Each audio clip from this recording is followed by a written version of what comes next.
biohacking, performance, mastery, mindset, holistic health. This is a show about getting better every single day. I'm on a mission, guys, to help over 8 million people get healthy and lose weight. Why? Because when you lose weight and get healthy, you have higher self-esteem. You have more self-confidence. And that person goes out and crushes their goal and starts living the highest version of themselves, and then they have way more impact on the world. All right. Hey, what's up, guys? Happy Monday. Happy 4th of July. We are live here for another rendition of Mindset and Motivation Monday. I hope everyone is having an amazing 4th of July and a 4th of July weekend. Hold on. Let me close my door here.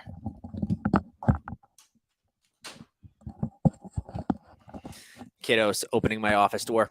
So happy Monday and happy 4th of July. I wanted to jump on and just talk about, the 3 leadership principles and tactics that are used by some of the top of the best in the Navy SEALs. And, you see these principles work in and out, just not only on the battlefield and actually help save their lives. And that's where they get a lot of these principles, but it actually also helps in relationships. It can help with your business. It can help in a lot of things. These skills translate into the boardroom. But what I find fascinating too is that leadership, a lot of people say, well, I'm not a leader, or it doesn't matter, or I don't have. In some capacity, we are all leaders, whether you're a dad or whether you're somebody or something, a brother or sister, you are a leader. You have leadership qualities. You are enrolling people. We're always selling and enrolling people in what we want to do. If you want something or you want to get something, you're always selling, you're always leading. And so remember that these skills can be translated everywhere.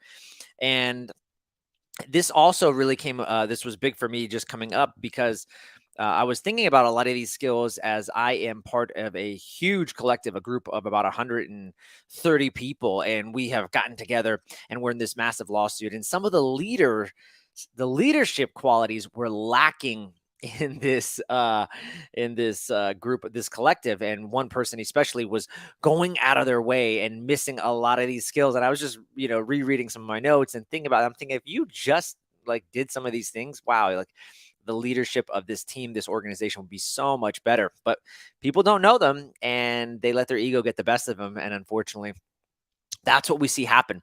So let's go over these 3 leadership skills that are taught by Navy SEALs and are used by the best of the best. And if you're using them at that high, if you're a SEAL or someone in the military and you're using them, you're doing them, you're actually executing them, you're probably doing really well. So the first skill is you need to detach.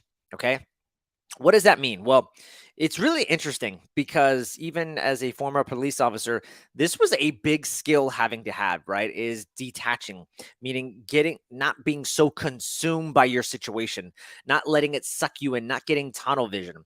You have to be able to detach yourself from everything, the chaos that's going around, and you have to be able to see the entire field, just like a quarterback.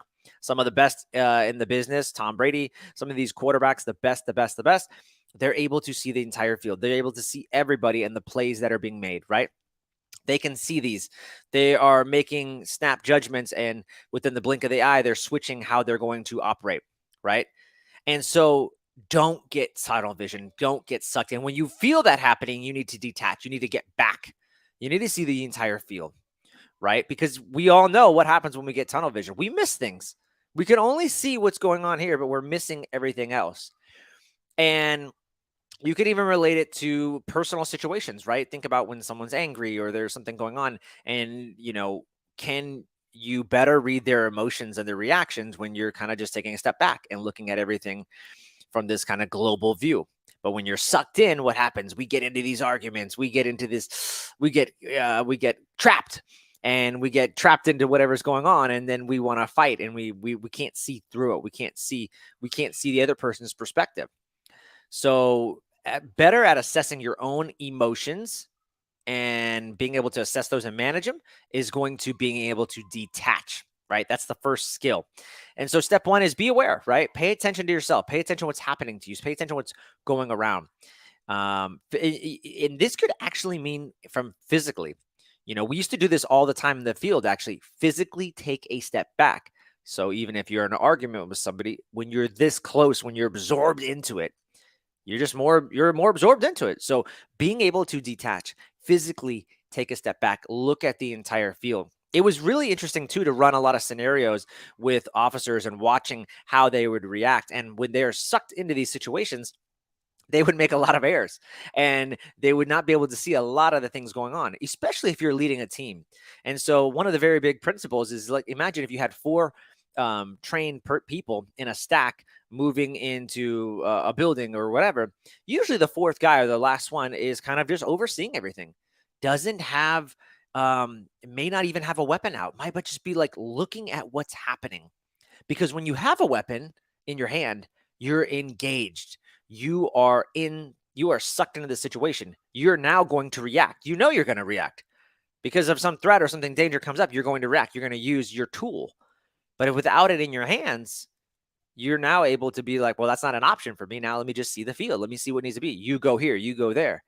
And so detaching is actually a very valuable skill, but a lot of us have difficulty in it because we all want to be involved.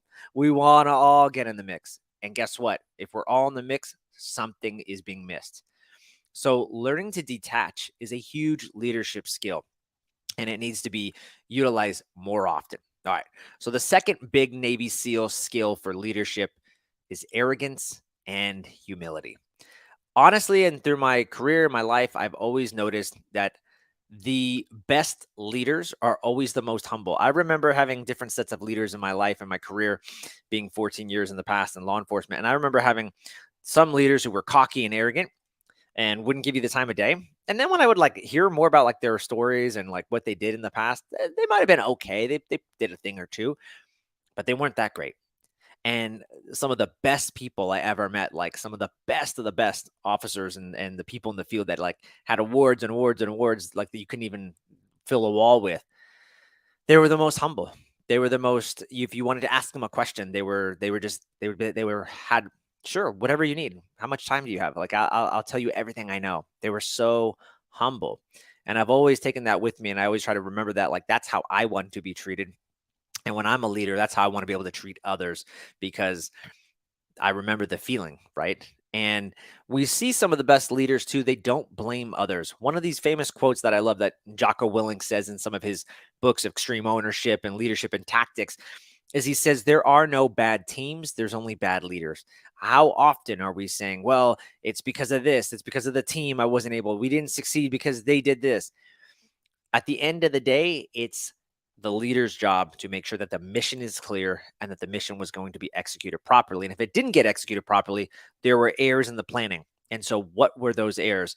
And so I always remember that too, is it's not whoever I'm teaching or I'm enrolling, or even in this live, I'm trying to enroll and instill. And if someone's not getting the message, it's my fault. Maybe I need to do more hand gestures. Maybe I need to put more slides on the show. Maybe I need to go live an hour later because no one's awake right now. I don't know, but it's my fault, right? And how can I better deliver this message, right? In the book, Leadership and Tactics, Jocko gives this example of a leader who they had a really crummy leader, and then they got a new one. And the first leader was very arrogant and blamed the team and didn't listen to their opinions or anything. The second leader, when he came into the mesh of the group, he said, I'm looking forward to working with all of you. And this was a very powerful statement because he didn't say something like, I'm looking forward to leading you. I'm looking forward to being in charge of all of you. He said, I'm looking forward to working with all of you.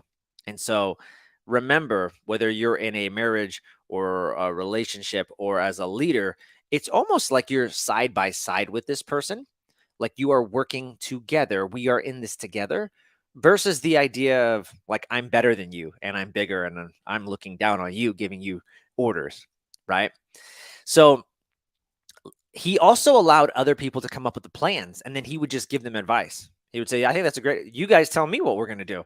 And then he would just kind of give the idea. So everyone felt like they had ownership. Everyone felt like they were involved in the decision making, which is huge, right? So, and then the last thing I'll say is he exemplified this idea of servant leadership. And this specific leader went out at the end of the nights and he would help take out the trash. Now, he didn't have to do that. He was the leader. He was the leader of the platoon. He didn't need to do that, but he did it anyways. And it was his way of showing, like, I am is equal to you. I take out the trash just like you would take out the trash. And there's this great book by Simon Sinek calling Leaders Eat Last. And he talks about the military and how leaders actually do that. In branches of military, they will, all the lowest ranking officers will eat first in the chow line. They will go through the line first. And the leaders, the top, the admirals, the colonels, they will all be in line last. And it's just a reminder to them and saying, hey, like, you get to eat first. As a leader, I eat last. It's this humble, they're built in this system of humility, which I think is really neat. So the last key skill that all Navy SEALs possess when it comes to leadership is they know how to subordinate the ego. Okay. So I love this phrase. And what does it mean? Well, again, we all have egos, and proving our ego is always basically saying, I'm right, you're wrong. And it's there to protect us. And so when I see people fail in leadership, they don't do this part well. And again, it's part of that detachment. It's part of that humility. And if you're not doing those first two skills, you're going to end up with a huge ego, and you're going to fight everybody on everything. And you're not going to have any diplomacy. You're not going to be able to have any flexibility, because you're going to want to control the things that you want and not what's good for the team. So subordinating the ego, you have to know as a leader when you need to follow. That is a great quality of being a good leader, and is being a good follower. So subordinate your ego for whatever it is, the greater good of the mission. It could be for your boss. It could be for your wife. It could be for your kids. Does this mean that you're weak? You might think like, oh, I don't want to do this, but if I let them do this, then they win. Then they got the upper hand. But does that really mean that you're weak? No, I think it just means that you are mission based. You put the team ahead of yourself. You put the team, the mission, the greater good to win. And it's why, remember, it comes back to we win. We are winning. Not me, not I, not you only. We are winning collectively. I talk about this a lot, even with my coaching, right? And emotions and relationships always come up with a lot of my clients. And I remember one just came up recently, and it's like, well, why aren't you doing a certain thing? Or why would you not apologize to somebody?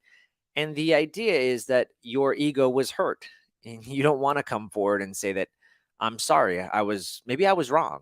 And even if you felt like I really wasn't wrong, it was the other person's fault. They were judgmental. They did this. But subordinating the ego and coming forward and saying, hey, there's something more here, and I want to just have a conversation about it.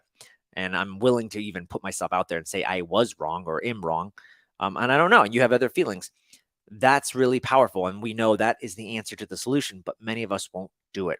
And so and I saw this recently in our group, in our collective that I was talking about in this lawsuit, where one would not subordinate the ego. One would not put his ego aside, and it destroyed him. It destroyed the group, because this person had no flexibility and said, it's either my way or the highway. And if you don't do this, then I'm not going to allow you to talk. And if you don't do this, I'm going to kick you out. And if you don't do this, and people saw right through it. They saw right through it, and they said, you're weak. How you can't be a good leader. And so it was very obvious. So learning to subordinate your ego, I always try to remember this in my own life too, whether it's coaching with clients or working with people. It's, what is the greater good that I'm looking for? And usually this comes up in my marriage a lot. Even if I think I am right or I should be this way, it's what is the outcome that I desire, and what is for the greater good of the mission to go on. And usually it requires me not having as much control as I would like, and allowing things to accept things and surrender to what is there. So the top 3 things, just a review, guys, and hopefully going into your 4th of July weekend, this will be helpful. The top 3 leadership skills and tactics and strategies that are used by all Navy SEALs and Navy SEAL commanders that actually practice and execute them. Number 1 is you need to detach. Don't get tunnel vision. Don't get sucked in. Be able to see the whole field, step back and see what is being played. Number 2 is arrogance and humility. Be humble. Check your arrogance. Remember, there are no bad teams. There's only bad leaders. And number 3, subordinate your ego when necessary. Push your ego down and do what's right for the entire team, do what's right for the mission, do what's right for your family. All right.